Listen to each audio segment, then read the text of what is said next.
प्राप्य ततः कर्माणि साधयेत्। 84 लाख योनियों के पश्चात ये जीव को मनुष्य शरीर मिला, ये उसके कर्मों के ऊपर प्रतिष्ठित कर दिया गया, जैसा करो वैसा भरो। अब आपके ऊपर निर्भर है कि आप मांस खाते हैं या अन्न खाते हैं, फल खाते हैं। आप कौन सी भाषा बोलते हैं ये आपके ऊपर निर्भर है। देववाणी संस्कृत बोलते हैं या कोई और भाषा बोलते हैं। आप कैसा व्यवहार करते हैं, सत्य का या असत्य का, ये आपके ऊपर निर्भर है। यानी मनुष्य की कोई ऐसी क्रिया नहीं है जो परमात्मा द्वारा निश्चित की गई हो। बाह्य जगत से संबंधित क्रिया, अंतर की क्रिया तो ठीक है, अब जो चाहो उधर में तो डाल लो, लेकिन हजम करने का काम परमात्मा के विधान से होगा, वो तुम्हारी रुचि से नहीं होगा। परिणाम जो है, कर्म करने में तुम स्वतंत्र हो, लेकिन कर्म का जो परिणाम है उसमें तुम्हारी स्वतंत्रता नहीं है। कर्मणि एव अधिकारस्ते मा फलेषु कदाचन, ये गीता के दूसरे अध्याय का जो सिद्धांत है वो सर्वत्र लागू होता है मनुष्य के ऊपर। तो अब ये जो मनुष्य की स्थिति है वो स्वतंत्र है, हर एक काम में अच्छा करे बुरा करे कैसा करे। इसलिए मनुष्य के शरीर को क्षेत्र कहा गया। क्षेत्र शब्द का एक बोलचाल की भाषा में जानते हो क्या कहते हैं? खेत। खेत, एक क्षेत्र से ही खेत बना है। जो हिंदी में खेत शब्द है आप तो जानते होंगे, खेत। हाँ? खेत की यारी कहते हो अपनी। हाँ, हाँ? तो खेत जोने में आप बोवत है, जोतत है, उपजावत है, वो जो न खेत, वही खेत यह तुलसी यह तन खेत है, मन क्रम बचन किसान, पाप पुण्य दुई बीज है, बवे सुलवे निदान। इसलिए मनुष्य के शरीर को ही क्षेत्र कहा जाता है। बाकी शरीर तो भोग योनियां हैं, भोगने के लिए। अब जो कर्म करके दंड के रूप में या परिणाम में पशु पक्षी योनि में चले गए हैं, उनको रोने के सिवा और कुछ नहीं कर सकते, केवल भोगते हैं, रोते हैं। एक व्यक्ति अपने भाई का धन हरण कर लिया, स्त्री के कहने में आकर के भाई का धन हरण कर लिया। तो शास्त्र में ऐसा विधान है, जो भाई का हक मारता है वो मृत्यु के पश्चात बैल बनता है। और जो स्त्री अपने पति को धर्म से भ्रष्ट करती है वो मृत्यु के बाद कुतिया बनती है। ये शास्त्र का विधान है। तो अब क्या हुआ कि वो आदमी तो बना बैल और स्त्री जो बनी वो कुतिया। अब आए वही घर पर, क्योंकि आसक्ति वही थी, वही आना था।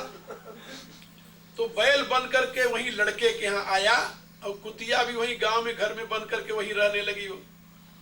तो जो जीव मनुष्य शरीर से नीचे गिरता है उसको ज्ञान होता है, पूरा ज्ञान होता है, अपने पूर्व जन्म का भी और उस जन्म का भी ज्ञान होता है। यदि ज्ञान न हो तो भोग नहीं होगा ना। दुख तो तभी होता है जब ज्ञान हो, सुख भी तभी मिलता है जब ज्ञान हो। यदि ज्ञान न हो तो दुख सुख का भोग कैसे होगा? तो उस योनि में उसको ज्ञान होता है। तो कुतिया को भी ज्ञान था कि ये मेरे लड़के का घर है, ये मेरा घर है, हमने बेईमानी की थी जिसके नाते मैं कुतिया बनी। और उस बैल को भी ज्ञान था कि मैं अपने भाई का हक मारा था जिससे बैल बना। तो एक दिन उसका लड़का श्राद्ध कर रहा था, श्राद्ध पिंडदान दे रहा था। तो बैल ने कुतिया से कहा, दोनों साथ साथ बैठते थे उसी घर में कमरे में। तो बैल ने कुतिया से कहा कि भाई मैं तो बंधा हुआ हूं, मैं तो जा नहीं सकता। तुम्हारा पुत्र जिसके लिए तूने मेरे से बेईमानी कराई, जिसके बदले मैं बैल बना तू कुतिया बनी, वो श्राद्ध कर रहा है, माता पिता का आवाहन कर रहा है। तो माँ उसकी तू है, बाप मैं हूं। अब बताओ, बुला रहा है तो तुम जाओ, मैं तो बंधा हुआ हूं, तुम जाओ पिंडदान खा लो। वो कुतिया दौड़ी दौड़ी गई। जब उसने माँ के नाम पर पिंडदान ढगिलाया वो दौड़कर खाने लगी। अब उसको क्या पता कि ये मेरी माँ है, जिसके लिए पिंडदान ये वही कुतिया बनी है। उसने लाठी उठाया, एक लाठी मारा और पे पे करती हुई गई वहां बैल के पास। बैल कहने लगा, अब क्यों रो रही है?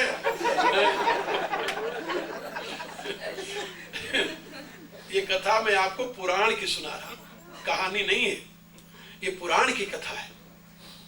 पुराण में ये बात बताई गई कि बैल उससे कहता है कि अब बता, अब क्यों रो रही है?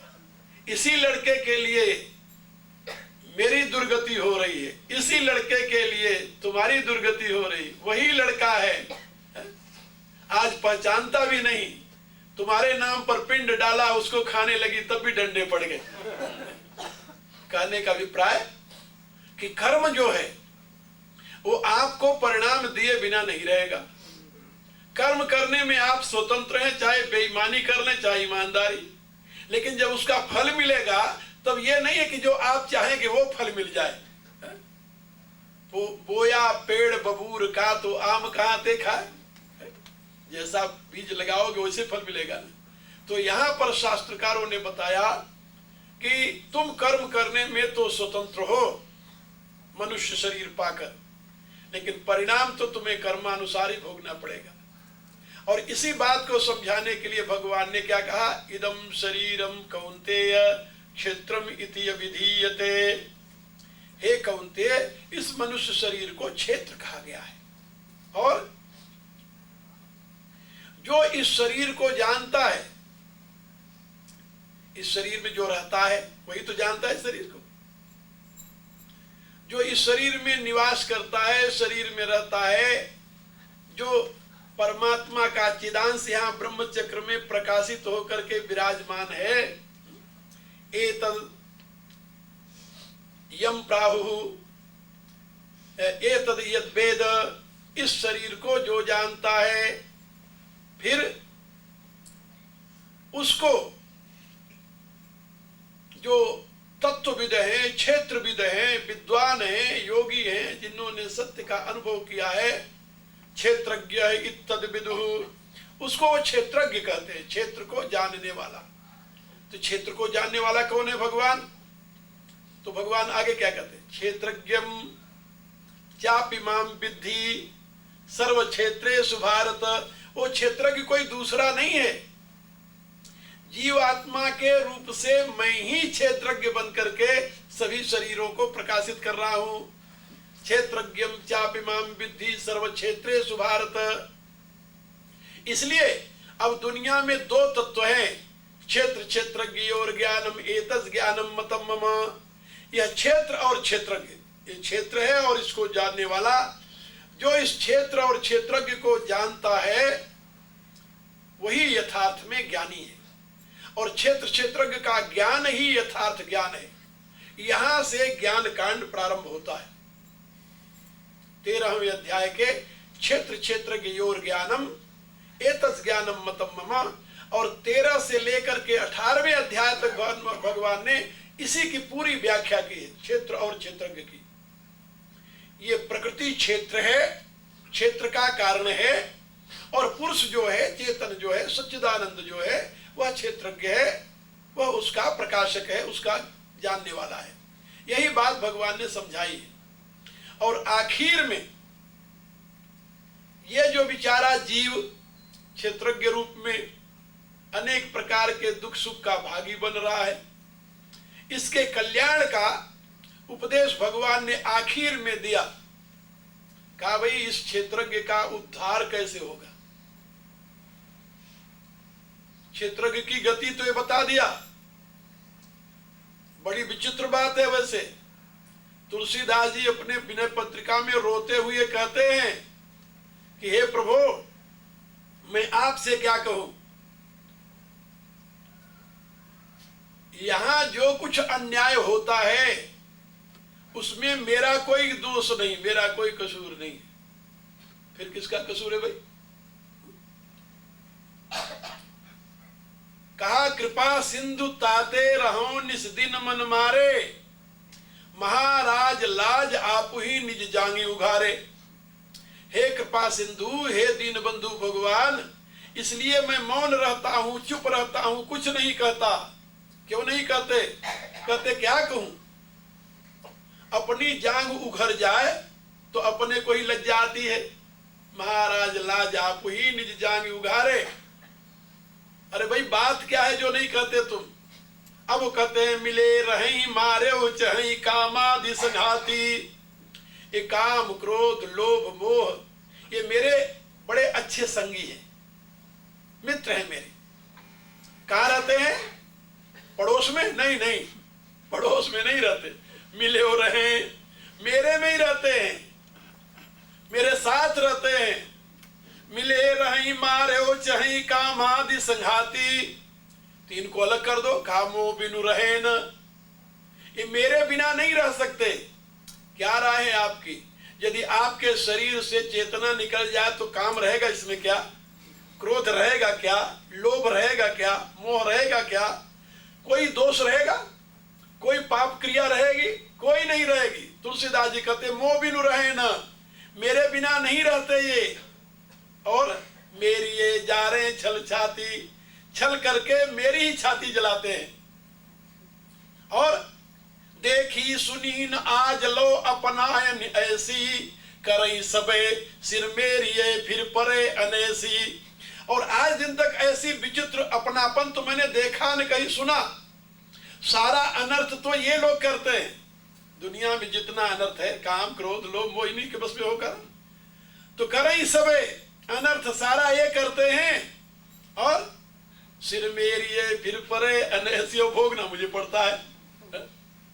एक महात्मा थे भारत में, रहीम खान खाना, तो उन्होंने एक दोहा लिखा कि रहीमन जिह्वा बावरी, कही गई सर्ग पताल,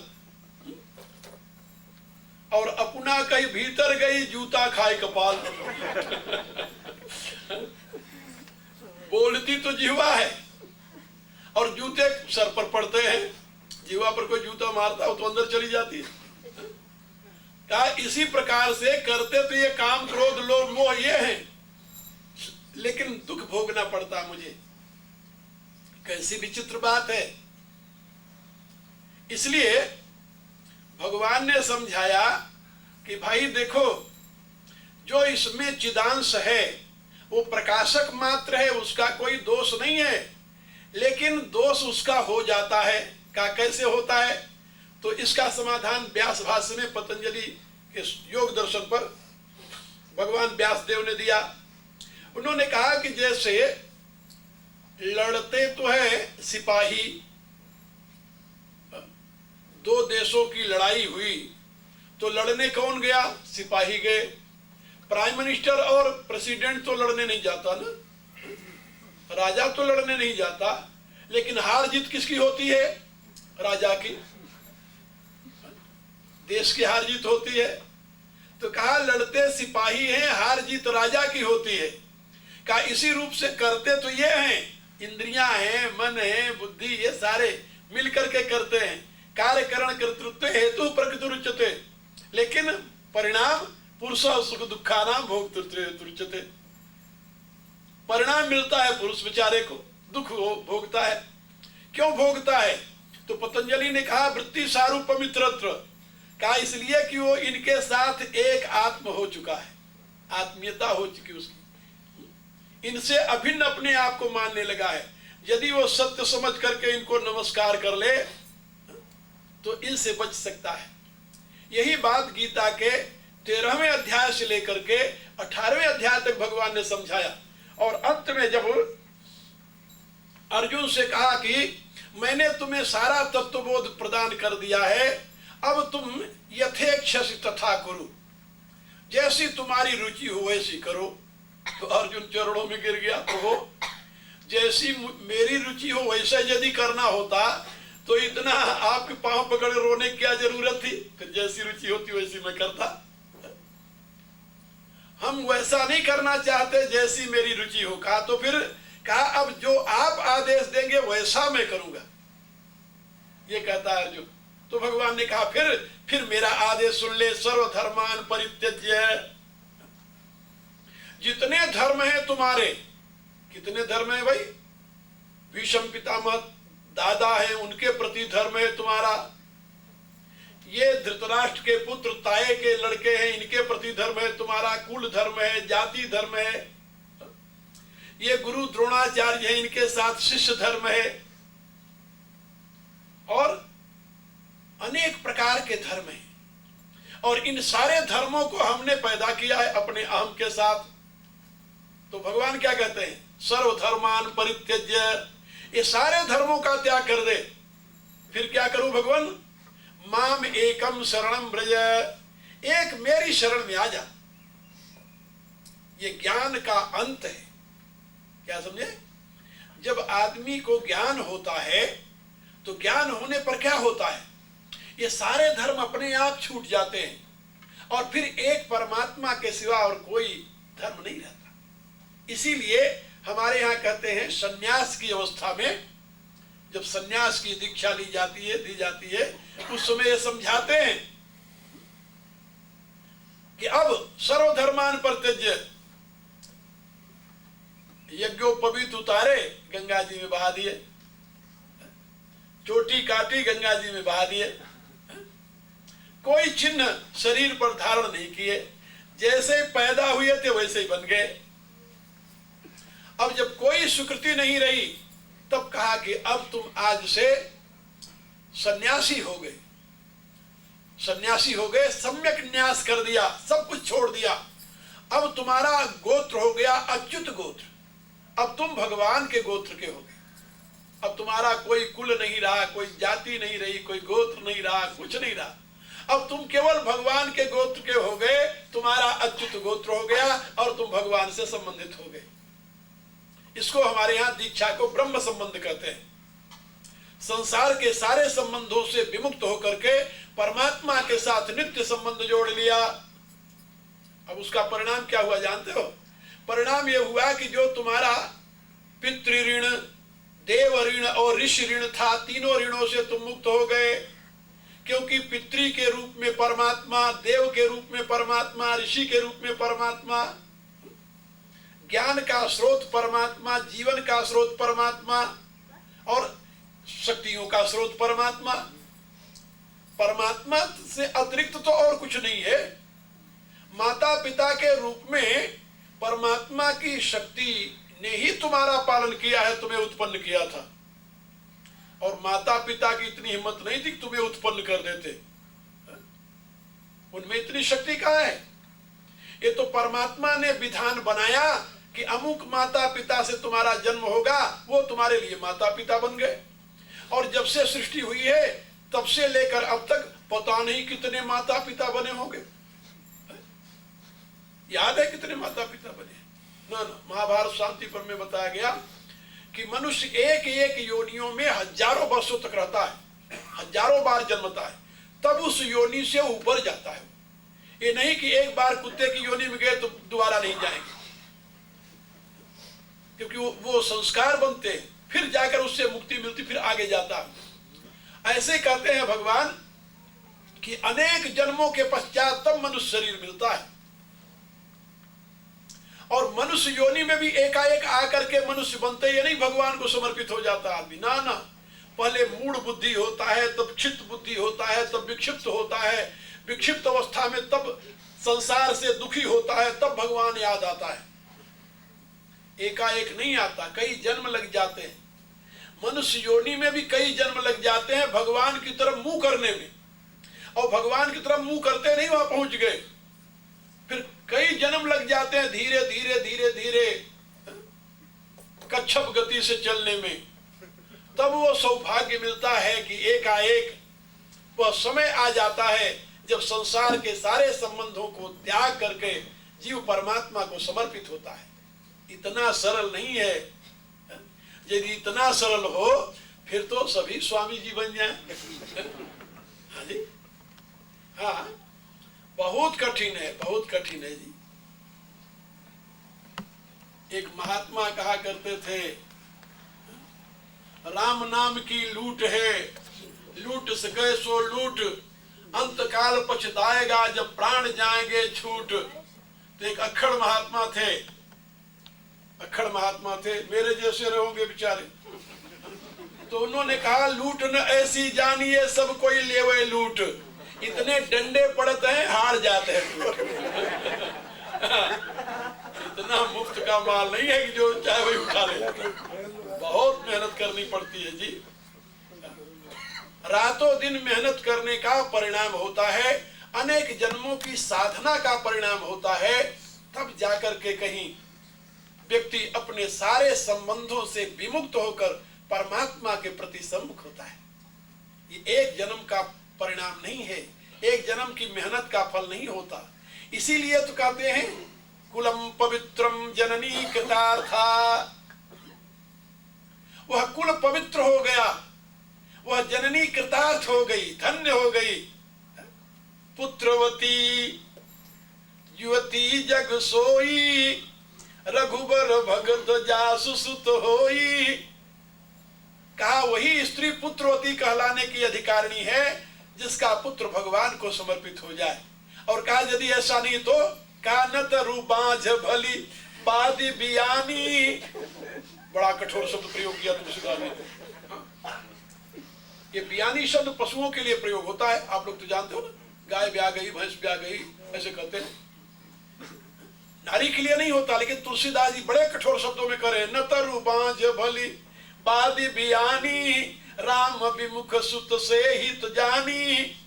जो भगवान से विमुखी पुत्र को भी पुत्र मानती है, क्या वो तो व्यर्थ में ही अपनी युवा रूपी वृक्ष को और इस विषय रूपी कुल्हाड़ी से काट दिया है।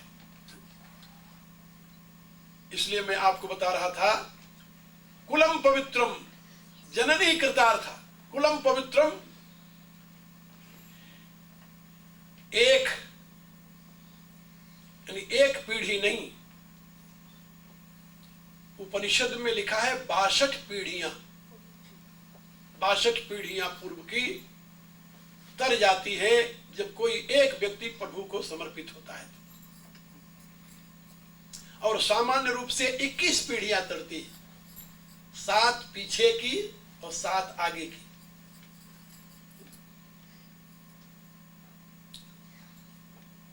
सात आगे की कहने का अभिप्राय, आजकल भी वैज्ञानिक कहते हैं कि जो उसके जीन्स हैं, जीन्स, ये जीन्स का इफेक्ट कितने पीढ़ी तक चलता है, वो भी कहते हैं 21 पीढ़ी तक। तो ये 21 पीढ़ियां तरती हैं। और सामान्य रूप से आप लोग देखे होंगे, आजकल वैज्ञानिक भी से बता रहे हैं कि भाई तुम्हारे शरीर में रोग आया तो तुम्हारे बापू को हुआ था कि नहीं, तो तुम्हारे दादे को हुआ था कि नहीं। ऐसा क्यों पूछते हैं? वो कहते हैं वो जीन्स के साथ आते हैं। तो क्या रोग जीन्स के साथ आते हैं? योग नहीं आता क्या? जैसे रोग आते हैं, जैसे भोग आते हैं, ऐसे योग भी तो आता है। तो अनेकों जन्मों के पुण्य का परिणाम होता है। कुल में जब बहुत लोग तपस्या करते हैं तो उनके सबके जीन्स में, संस्कार में आते आते फिर एक व्यक्ति में वो साकार होकर के भगवान को समर्पित होते हैं। इसलिए कुलम पवित्रम जननी कृतार्था, और जननी धन्य हो जाती है। और वसुंधरा पुण्यवचित धन्य, और वो पृथ्वी जहां वो पैदा होता है वो पृथ्वी भी धन्य हो जाती है। सनाथा चेयम भूर्भवति, शास्त्र कहता है कि वह पृथ्वी सनाथ हो जाती है, अपने आप को सनाथ समझती है। और पितर लोग यानी नृत्य करते हैं, आनंद मनाते हैं। मत कुले वैष्णव आ जाता, मेरे कुल में एक वैष्णव उत्पन्न हो गया है, वह मेरा उद्धार कर देगा, ऐसा निश्चय करके। कुलम पवित्रम जननी कृतार्था, वसुंधरा पुण्यवती च धन्या, अपार संबित सुख सागरेस्मिन् लीने परे ब्रह्मणि यस्य चेता। ये शास्त्र का कथन है। तो मेरे कहने का प्राय कि एक दिन में ऐसा नहीं होता। गीता का प्रारंभ जरा आप देखिए ध्यान से, अर्जुन भगवान के चरणों में अपने आप को समर्पित करते हुए कहता है, हे प्रभु, कार्यपण्य दोषोपहत स्वभाव पृच्छामि त्वाम धर्म सम्मूढ़ चेता, यच्छ्रेयस्या निश्चितम ब्रूहि तन्मे शिष्यस्ते हम साधिमाम त्वाम प्रपन्नम। हे प्रभु, कृपणता रूपी दोष ने मेरे स्वभाव को दबा दिया है, इसलिए धर्म के विषय में मैं मूढ़ बुद्धि हो गया हूं। अब मैं आपकी शरणागत हूं प्रभु, आप मेरे को यथार्थ धर्म का उपदेश दीजिए, मैं आपका शिष्य हूं। यही पूछा ना। तो यदि इतना सरल होता तो भगवान को तो एक ही बात कहनी थी, इतने लंबे 700 श्लोकों गीता सुनाने की क्या जरूरत थी। भगवान क्या कहते, कहा बेटे सर्वधर्मानि परित्यज्य मामेकं शरणं व्रज। इतना ही कह देना था कि सारे धर्मों को छोड़कर तो मेरी शरण में आ जा। लेकिन भगवान ने ऐसा नहीं किया। फिर कैसा किया, पहले उन्होंने उसे उपदेश देना शुरू किया, सांख्य बुद्धि का, फिर योग बुद्धि का, फिर कर्म विज्ञान का, फिर ज्ञान कर्म विज्ञान का, फिर ज्ञान कर्म संन्यास विज्ञान का, फिर आत्म संयम योग का। अब देखिए, और सारे योगों की व्याख्या करते हुए विषाद योग से लेकर के सांख्य योग से लेकर के सारे योगों की व्याख्या करते हुए बिल्कुल 18वें अध्याय में जाकर आखिर में तब अर्जुन इसके योग्य हुआ, या साधक इसके योग्य होता है कि भगवान उसको आदेश देते हैं, अब सर्वधर्मान परित्यज्य मामेकं शरणं व्रज। ये सर्वधर्मान परित्यज्य इतना सरल नहीं है। सबसे कठिन काम यही है दुनिया में। आपको ऐसे लोग मिलेंगे जो दर दर ठोकरे खा रहे हैं। स्त्रियां पुरुषों के लिए ठोकरे खा रही हैं, पुरुष स्त्रियों के पीछे ठोकरे खा रहे हैं, और उनसे कहो कि क्यों नरक में दौड़ना चाहते हो, मेरे पास आ जाओ, भगवान के चरण में लग जाओ, भगवान का सुमिरन करो, तुम्हारा उद्धार हो जाएगा। वो कहते हैं बाबा उद्धार तो अपना कर ले, हमें किसी में डूबने दे। वो उसी में आनंद ले रहे हैं। कई लोग आते हैं मेरे पास, अब गुरुदेव जो आप कहोगे वही करूंगा, और 4 महीने बाद हाँ अब हमारी सुलह हो गई है। ये जो स्थिति है, ये बहुत विचित्र स्थिति है मेरे बच्चों। ये जीवन का इतना महत्वपूर्ण स्वरूप है कि सब इसको ग्रहण नहीं कर पाते। संसार में सुख नहीं मिलता, लेकिन संसार के सुख की आशा, लालसा बनी रहती है, मिलता नहीं सुख। ना ना, तुलसीदास जी ने एक पद में लिखा कि डासत ही गई बीत निशा सब, कबौ न नाथ नींद भर सोयो। कहा इस दुनिया में बिस्तर लगाते लगाते रात्रि माने जिंदगी बीत गई, कभी नींद भर सोने का अवसर नहीं मिला, लेकिन आशा लगी रही कि अब नींद आएगी, अब नींद आएगी, अब नींद आएगी। ये मनुष्य के जीवन की कथा है। इसलिए मैं आप लोगों को बता रहा था कि भगवान अपने उपदेश को प्रारंभ करते हैं ज्ञान विज्ञान की बात जब समझाते हैं, ज्ञान कांड की, इदम शरीरम कौन्तेय क्षेत्रम इति अभिधीयते, यहां से, और इसका समापन कहां करते हैं, सर्वधर्मान परित्यज्य मामेकं शरणं व्रज। यही समापन हो गया, भगवान का उपदेश यही खत्म हो जाता है। आगे जो श्लोक हैं वो उपदेश के नहीं है, वो तो उसकी महिमा बताए, गीता की महिमा, ज्ञान की महिमा बताए। ये अंतिम शब्द है भगवान का, सर्वधर्मान परित्यज्य मामेकं शरणं व्रज अहम त्वा सर्व पापेभ्यो मोक्षयिष्यामि मा शुच। और घोषणा करते हैं भगवान, अहम त्वा सर्व पापेभ्यो मोक्षयिष्यामि, मैं प्रतिज्ञा करता हूं कि तुम्हें संपूर्ण पापों से मुक्त कर दूंगा। मां शुच, शोक मत कर। इतनी बड़ी प्रतिज्ञा है भगवान की, कितना बड़ा आश्वासन है भगवान का। लेकिन भगवान का आश्वासन कौन सुनने वाला है। दौड़ कर गए ज्योतिषी से पूछे ये हमारा बन जाएगा कैसे, बिगड़े रहेगा। ज्योतिषी ने कहा कि इस समय शनि की दशा है, इंतजार करो, 7.5 वर्ष बाद शनि जाएगा, जब उसकी जगह पर दूसरा ग्रह आएगा तुम्हारा मेल हो जाएगा। तो 7.5 वर्ष तक इंतजार करते बैठे रहेंगे, शनि उतरे तब तो मेल हो। वहां आश्वासन, उस आश्वासन पर विश्वास है, लेकिन भगवान के आश्वासन पर विश्वास नहीं है। हम तो आसर पापी मोक्ष, इसलिए और ज्ञान के रहस्य में आपको मुख्यतः पूरे 6 अध्याय में प्रकृति और पुरुष के तत्व का विवेचन मिलेगा। 13वें अध्याय से शुरू होता है, कार्यकरण कर्तृत्व हेतु प्रकृतिरुच्यते पुरुष सुख दुखानाम भोक्तृत्व हेतुरुच्यते। ऐसा कहा है भगवान ने। कार्यकरण और कर्तृत्व, कार्य माने शरीर, कर्म माने इंद्रियां, और कर्तृत्व माने अहम। कार्यकरण कर्तृत्व, ये शरीर, इंद्रियां और इनके द्वारा जो कर्म होता है, अहंकार जो है, अहंकार करता न पुरुष, ये सब में हेतु प्रकृति रुच्यते, प्रकृति कारण है। और पुरुष सुख दुखा नाम भोक्तृत्व हेतु रुच्यते, लेकिन जो इसमें प्रकाशक पुरुष है वही इनके द्वारा किए हुए सारे दुखों सुखों को भोगता है। इसलिए भगवान ने कहा कि क्षेत्र क्षेत्र ज्ञो ज्ञानम एतस् ज्ञानम मतम, जो इस प्रकृति और पुरुष के रहस्य को जानते हैं वही ज्ञानी हैं, जो शरीर और शरीरी के रहस्य को जानते वही ज्ञानी हैं, जो चित्त और अचित के रहस्य को जानते वही ज्ञानी हैं। ये जड़ पदार्थ सृष्टि का सारा विस्तार जो है और इसके प्रकाशक को जानते वही तो ज्ञानी है, और ज्ञानी कौन है, ये भगवान ने समझाया। और 13वें अध्याय के पश्चात 14वें अध्याय में तीनों गुणों का विवेचन किया। 15वें अध्याय में इस जगत वृक्ष के मूल की तरफ संकेत किया। 16वें अध्याय में भगवान ने 2 प्रकार की प्रवृत्तियां, आसुरी प्रवृत्ति और दैवी प्रवृत्ति, सतोगुण प्रधान व्यक्ति की कैसी प्रवृत्ति होती है, रजोगुण तमोगुण प्रधान व्यक्ति की कैसी प्रवृत्ति होती है, इसका विश्लेषण किया। 17वें अध्याय में श्रद्धा त्रय विभाग योग, 3 प्रकार की श्रद्धा, सात्विकी, राजसी और तामसी, इसका विवेचन किया। और 18वां अध्याय तो संपूर्ण ज्ञान का कोश है ही। ज्ञान का कोश कौन अध्याय नहीं है, किसके विषय में कहें, सारा ज्ञान से भरा हुआ है। इतना विस्तृत ज्ञान, इतना विशाल ज्ञान, इतना मार्मिक ज्ञान, और नट सेल जिसे कहते हैं ना अंग्रेजी में, नट सेल, यानी बिना मतलब की बातों का गीता में कोई एक शब्द भी नहीं मिलेगा। निरर्थक शब्द, अर्थवाद से युक्त शब्द, भय और प्रलोभन से संबंधित शब्द, ऐसा गीता में एक अक्षर भी आपको नहीं मिलेगा।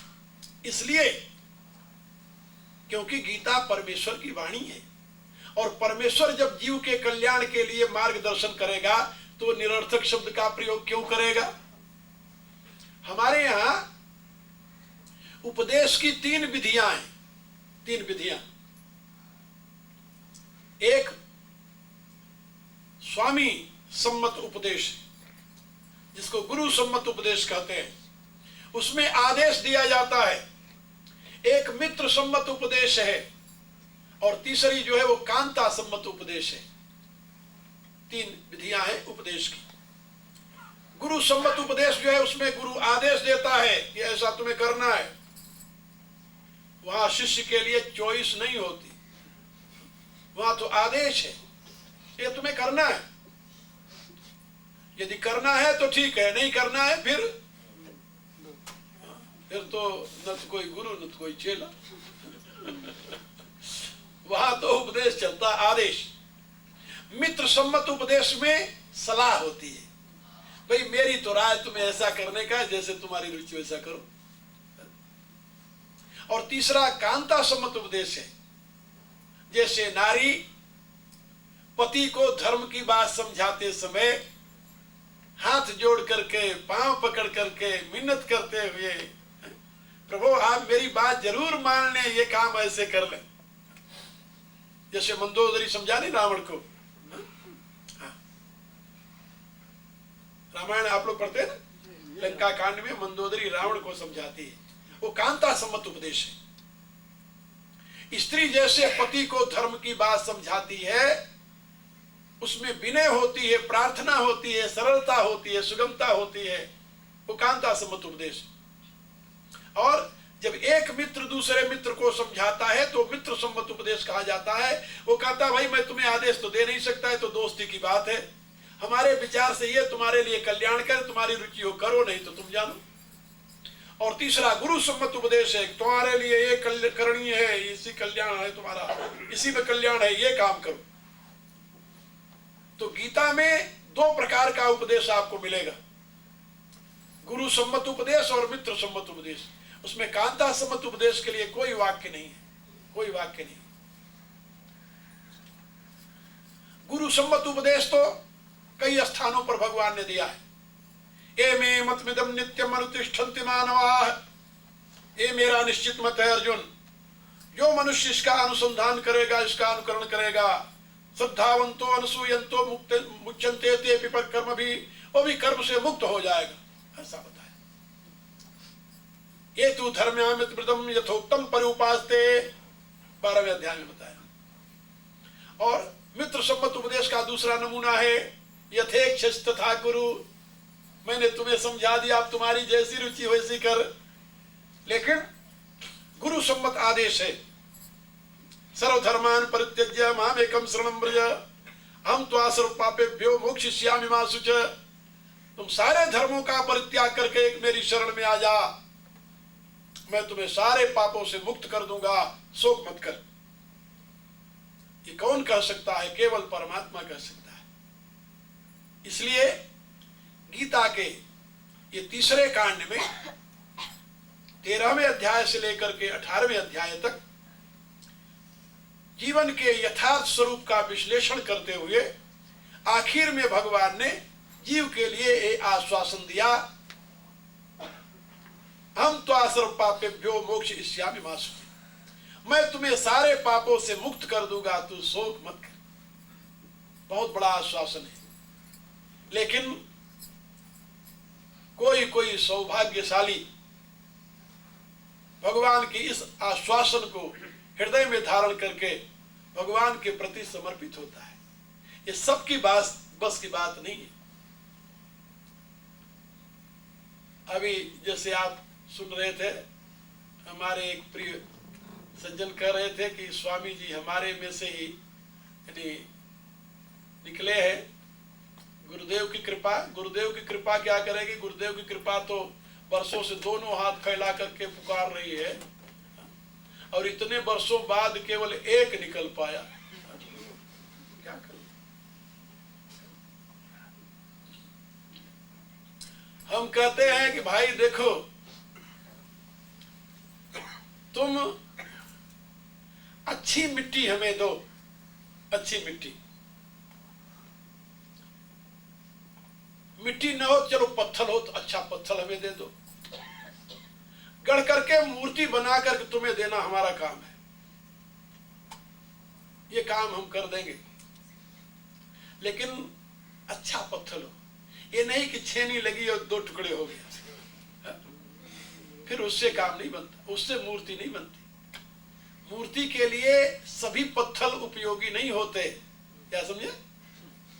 वो विशेष जाति के पत्थर हैं जिसकी मूर्ति बनती है, जो छेनी को सह सकते हैं। सभी पत्थर की मूर्ति नहीं बनती, और सभी मिट्टी के बर्तन नहीं बनते।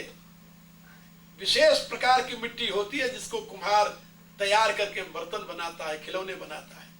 इसी प्रकार से हर एक व्यक्ति उस देवत्व में प्रतिष्ठित नहीं हो पाता। बनाने वालों की कमी नहीं है। मैं तो हमेशा आवाहन करता रहता हूं, जहां भी जाता हूं वहीं आवाहन करता हूं कि भाई कुछ लोग निकलो, इस संसार के प्रवाह से अपने आप को अलग करो।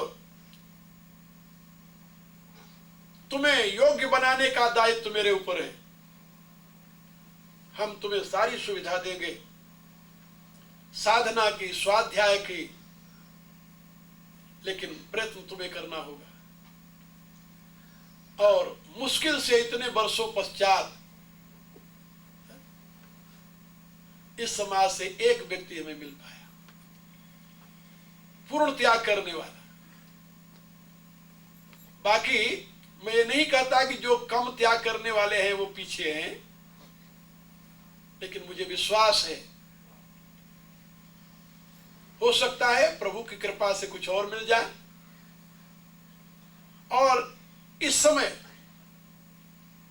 दुनिया में एक बहुत बड़ी, अंग्रेजी में जिसे कॉन्स्पिरेसी कहते हैं, वो चल रही है। और केवल एक हिंदू धर्म ऐसा धर्म है, वैदिक धर्म ऐसा धर्म है जो इस समय पश्चिम और मिडिल ईस्ट के प्रवाह से अलग अपना अस्तित्व रखता है, और जिसको समझदार लोग अपनाना प्रारंभ किए हैं। इसलिए इस्लाम और ईसाईयत दोनों की दृष्टि उसके ऊपर है, कैसे इसे खत्म किया जाए।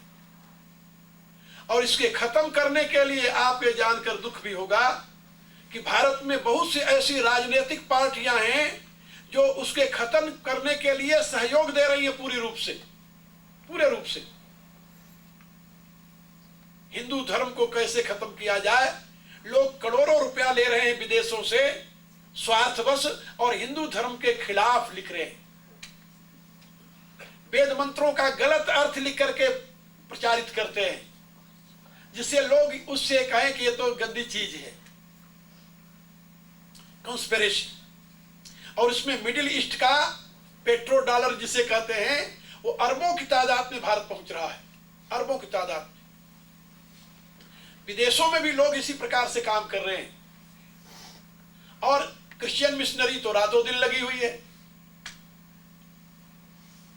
मैं कई बार उन लोगों से कहा कि हम भी विदेशों में काम करते हैं भाई, हम भी विदेशों में प्रचार करते हैं, वहां हमारे पास भय और प्रलोभन दिखाने के लिए कुछ नहीं है।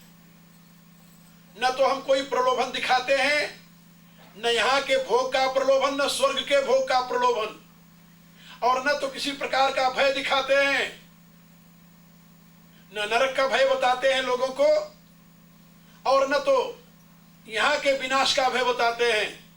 लेकिन लोग हमारी बात सुन रहे हैं, श्रद्धा से मान रहे हैं। और तुम लोग ये जो हिंदू धर्म के विनाश के लिए प्रयत्न कर रहे हो, उसमें भय और प्रलोभन दोनों कारण बना है, भय और प्रलोभन। भारत में ऐसे ऐसे राजनेता हैं, मैं नाम नहीं बताना चाहता, जो इस कॉन्स्पिरेसी में पूर्ण रूप से एक्टिव पार्ट प्ले कर रहे हैं, पूर्ण सहयोगी बन रहे हैं कि भारत से किसी प्रकार से हिंदू धर्म का नाश हो, हिंदू धर्म जाए। और यहां पर इस्लाम वाले चाहते हैं कि ये यदि अरब से लेकर के इंडोनेशिया तक ये सारा इस्लाम बेल्ट हो जाए, फिर तो क्या पूछना, फिर तो हम रहेंगे। और ईसाईयत इसमें पड़ी है कि कहीं हिंदुस्तान भी इस्लाम के यानी अधिकार में न आ जाए, इसलिए वो ईसाईयत बढ़ाने में लगी हुई है और सफल भी हुए। 5-6 प्रांत ऐसे हैं भारत में जो इस समय ईसाई बहुल हो गए। वहां के लोग अपनी मातृभाषा अंग्रेजी लिखाते हैं, अपना धर्म क्रिश्चियन लिखाते हैं। अब उनका आंदोलन चल रहा है कि हम तो भारतीय है नहीं, इसलिए हमें भारत से अलग किया जाए। और उसमें सरकार के लोग सहयोगी हो रहे हैं, ये आपको जानकर दुख होगा। और हम लोग देख रहे हैं, लेकिन क्या कर सकते हैं। इस समय जरूरत है ऐसे विद्वानों की जो साधना के द्वारा, स्वाध्याय के द्वारा अपने में इतनी योग्यता जागृत करे और दुनिया के समक्ष हिंदू धर्म की महत्ता को प्रकाशित करे। एक बात और याद रखना, भारत के रहने वाले जो नवयुवक और नवयुवतियां हैं, उनमें ऐसे गंदे संस्कार डाले गए हैं। कहां से जानते हो? स्कूल और कॉलेज से। आपको ये जानकर आश्चर्य होगा कि भारत में किसी भी स्कूल में हिंदू धर्म की आप चर्चा नहीं कर सकते कानून, और न किसी कॉलेज में कर सकते हैं। यूनिवर्सिटी की तो बातें चली गई दूर, कानून, क्योंकि वो सेकुलर स्टेट है। सेकुलर स्टेट माने धर्मनिरपेक्ष राज्य, और इसलिए किसी धर्म की चर्चा सरकारी स्कूल में नहीं हो सकती, प्राइवेट स्कूलों में चाहे जो कुछ हो। और जितने वहां पढ़े लिखे या धनी लोग हैं, उनके बच्चे क्रिश्चियन स्कूल में पढ़ते हैं, सरकारी स्कूल में क्यों पढ़ेंगे वो? और क्रिश्चियन स्कूल में भी और सरकारी स्कूल में भी वही पढ़ाया जाता है जो अंग्रेजों ने पहले के कैरिकुलम तैयार करके दे आए। इसलिए इस समय भारत के नवयुवक और नवयुवतियों के दिमाग में यह सवाल है कि जो विदेशी है वो ठीक है, क्योंकि पंडित जवाहरलाल नेहरू ने जब भारत की बागडोर संभाली तो उन्होंने यही निश्चय किया कि भारत को यूरोप बनना चाहिए। ये उन्हीं की देन है सारी, और उसका दुख भारत सदियों तक भुगतता रहेगा, 1-2 दिन में नहीं जाता है। और एक संस्कार बन गया कि भारत का जो कुछ है वो तो निम्न स्तर का है। इसलिए मैं आपको एक उदाहरण दूं। एक कॉलेज में मैं बोलने गया भारत में। जब मैं बोलने के लिए खड़ा हुआ तो बच्चे हल्ला करने लगे। जब मैंने कहा मेरी प्रिय आत्माओं, बोलना शुरू किया तो बच्चे हल्ला करने लगे। प्रिंसिपल जो थे वो मेरे शिष्य थे। जब बच्चे हल्ला करने लगे तो उनको बड़ा दुख हुआ। वो खड़े होकर एक दो बार बच्चों से कहा कि बच्चे शांत हो जाओ। स्टूडेंट थे, कॉलेज था, वहां बीए के स्टूडेंट थे, एमए के स्टूडेंट थे। उन्होंने बार बार कहा लेकिन नहीं सुना। जब नहीं सुना वो बोलते रहे। फिर मैंने प्रिंसिपल साहब से कहा, हम कहा कि अब तुम बैठ जाओ, इनको मैं संभालूंगा। अब वो बड़े संकोच में पड़े बेचारे, क्या करते। मैं खड़ा हुआ बोलने के लिए दोबारा। फिर मैं ये नहीं कहा मेरे प्यारे बच्चों, मैंने कहा ओ माय डियर सोल्स। इतना कहा तो चौंक पड़े कि तो अंग्रेजी बोल रहा बाबा।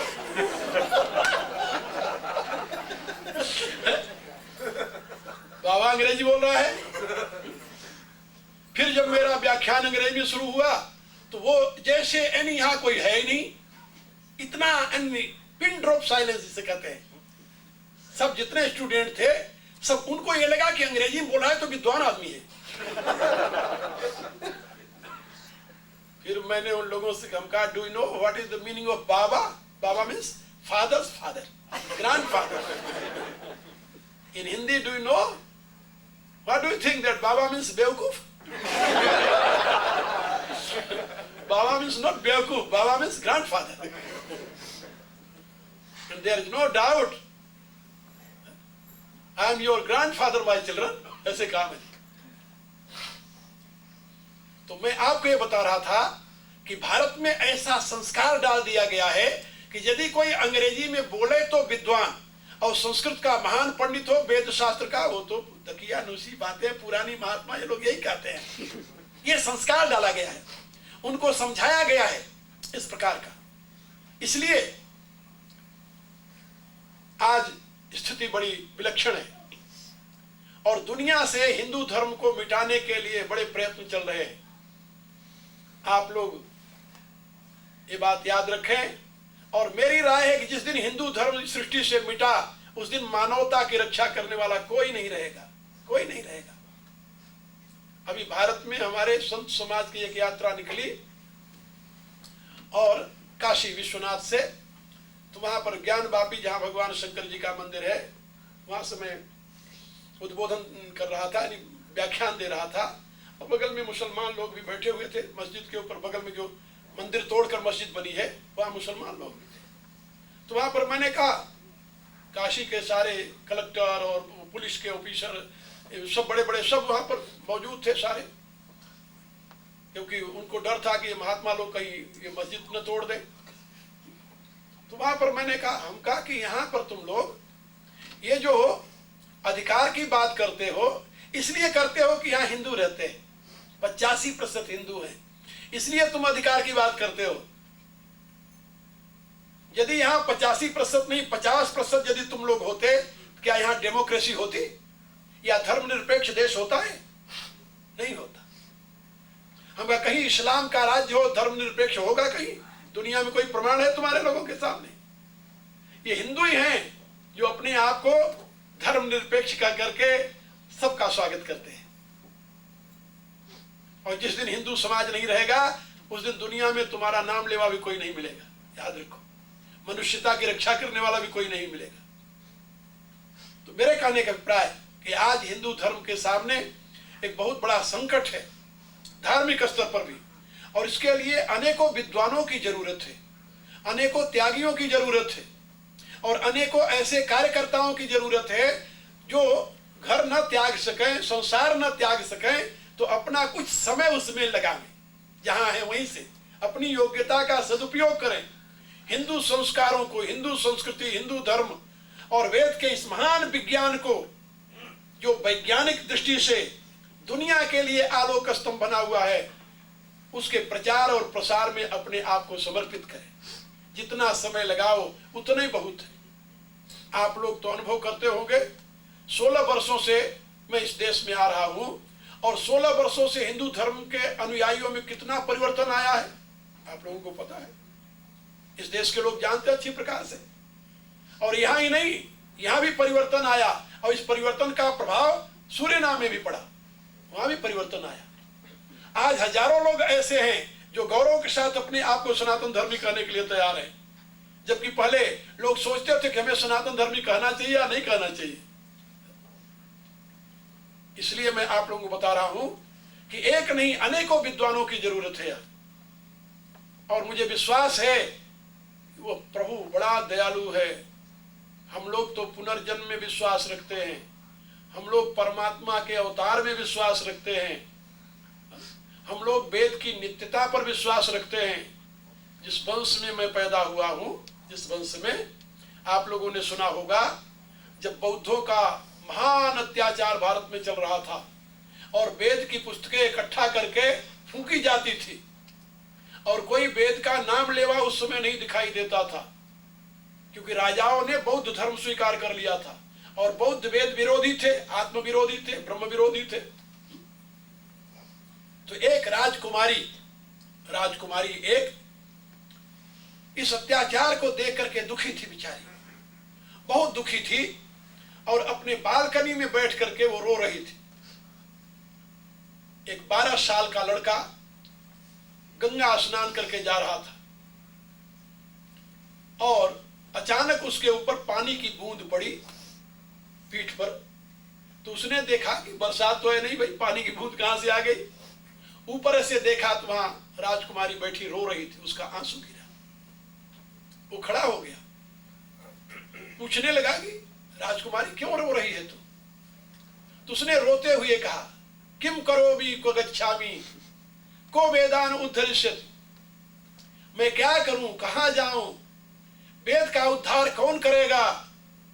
इस समय बौद्धों के इस अत्याचार से वेद को कौन बचाएगा। उस 12 साल के बच्चे ने वहीं पर अपनी चोटी खोल दी और प्रतिज्ञा की, मां विसूची बरारोहे,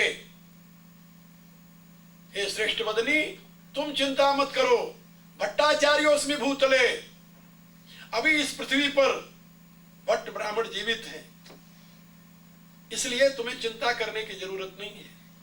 और उस बालक का नाम जानते हो क्या पड़ा बाद में, कुमारील। आप लोगों ने सुना होगा कुमारील भट्ट, जिन्होंने पुनः वेद की प्रतिष्ठा की भारत में। और उसके बाद में एक उनकी परंपरा चली, जिसमें हजारों की तादाद में संस्कृत के साहित्य लिखे गए, और उसी परंपरा में एक नहीं अनेकों आचार्य हुए, जिन्होंने भारत में घूम घूम करके पुनः वेद की प्रतिष्ठा की। तो मेरे कहने का प्राय कि सौभाग्य से मैं कुमारील के वंश में पैदा हुआ, इसलिए हमें गर्व है और आत्मविश्वास है। क्योंकि जब मैं अध्ययन करने चला था तो मेरी रुचि नहीं थी, कि मैं कभी जानता भी नहीं था कि मैं सन्यासी बनूंगा या ऐसा काम करूंगा। और अध्ययन तो कर रहा था कुछ और दृष्टि से, विद्वान बनने की दृष्टि से। और जब कुमारील की जीवनी पढ़ी तो जिंदगी बदल गई। और वो कुमारील भट्ट थे जिन्होंने अपने गुरु से शास्त्रार्थ करके बौद्धों से उन्हें पराजित किया, और पराजित करके जब उनको निरुत्तर कर दिया तो बौद्धों ने निश्चय किया कि अब इसको यही मार डालो। 7वें मंजिले पर शास्त्रार्थ हो रही थी, 7वें मंजिल पर कुमारील 7वें मंजिल पर थे, और नालंदा यूनिवर्सिटी में जहां बौद्धों का गढ़ था। तो जब उन्होंने पराजित कर दिया वहां के सबसे बड़े आचार्य को, तो और हर एक बात में वेद को प्रमाण मानते थे, तो आचार्य ने कहा कि वेद सत्य है, इसका क्या प्रमाण है। कुमारील ने देखा कि ये लोग मुझे मारना चाहते हैं, तो 2 रास्ते हैं, एक तो इन राक्षसों के हाथ से मरना उचित नहीं है यदि ये मारना चाहते हैं तो, और दूसरा भगवान रक्षक हैं तो डरने की कोई बात नहीं। तो कुमारील ने कहा कि आचार्य, मैं इसको सत्य प्रमाणित करने के लिए आपके सामने इस 7वीं मंजिल से छलांग लगा रहा हूं नीचे। आचार्य ने सोचा, बौद्धों ने सोचा कि तो अपने मरने के लिए तैयार है, क्यों मारो इसे। कहा ठीक है ठीक है। कहा मैं 7वीं मंजिल से नीचे छलांग लगा रहा हूं, और यदि वेद सत्य होगा तो मैं जीवित बचूंगा, और यदि वेद मिथ्या होगा तो मेरी मृत्यु हो जाएगी। इससे बड़ा और प्रमाण क्या चाहिए आपको। कहा ठीक है। कुमारी छलांग लगाए 7वीं मंजिल से और नीचे आए, घिठुने के बल गिरे, घिठुना उनका टूट गया लेकिन जीवित थे। अब बौद्धों ने आकर नीचे देखा, उनसे पूछा कि भाई वेद तो सत्य निकला, तुम जीवित हो, 7 मंजिल से कूदना कोई छोटी सी बात नहीं, लेकिन तुम्हारा ये टूट क्यों गया? तो उन्होंने कहा कि ये टूटने का कारण मेरी कमजोरी है, वेद की असत्यता नहीं। हमने कहा था कि यदि वेद सत्य है, वो जो यदि शब्द मैंने कहा, उस यदि का मुझे दंड मिला है। मेरे कहने का अभिप्राय कि उस महापुरुष के द्वारा भारत में पुनः वैदिक धर्म की प्रतिष्ठा की गई। तो वैदिक धर्म को प्रचारित प्रसारित करना, उसकी सुरक्षा करना, उसको विश्व मंच पर प्रतिष्ठित करना, यह हमारा परम कर्तव्य है, क्योंकि हम उसी महापुरुष की संतति हैं। इसलिए मैं दुनिया में घूम घूम करके उस वैदिक विज्ञान को अब विज्ञान की दृष्टि से प्रमाणित करते हुए लोगों को समझा रहा हूं। और ऐसे अनेकों विद्वान मैंने तैयार किए हैं। आप लोग यहाँ सुनते रहते हो, बहुत से मेरे पहले शिष्याएं आई हैं मेरी। भारत में भी यही काम मैं करता हूं और अभी और भी विद्वान तैयार होंगे। अभी ऐसी कोई बात नहीं है। अभी तो आपके मध्य से एक बालक निकल करके आपके सामने आया है और मैं जानता हूं कि ऐसे प्रमाण रूप में जब लोगों को ज्ञात होता है तो और भी लोगों को उत्साह होता है। और ऐसे बहुत से लोग हमें मिल सकते हैं और मिलेंगे, मुझे विश्वास है, जो वैदिक धर्म को पुनः इस विश्व में प्रतिष्ठित करने के लिए अपनी योग्यता और सामर्थ्य को समर्पित कर स्वयं को धन्य बनाएंगे और इस वैदिक धर्म को भी विश्व मंच पर प्रतिष्ठित करके गौरवान्वित करेंगे। इसी मंगल कामना के साथ 3 दिन तक आप लोगों को जो मैंने गीता के संबंध में बातें समझाई है, उस पर आप लोग मनन करें, चिंतन करें, फिर कभी मिलेंगे, फिर चर्चा करेंगे। अब प्रार्थना कर ले मेरे साथ। ओम भूर्भुवः स्वः तत्सवितुर्वरेण्यं भर्गो देवस्य धीमहि यो यो नः प्रचोदयात्।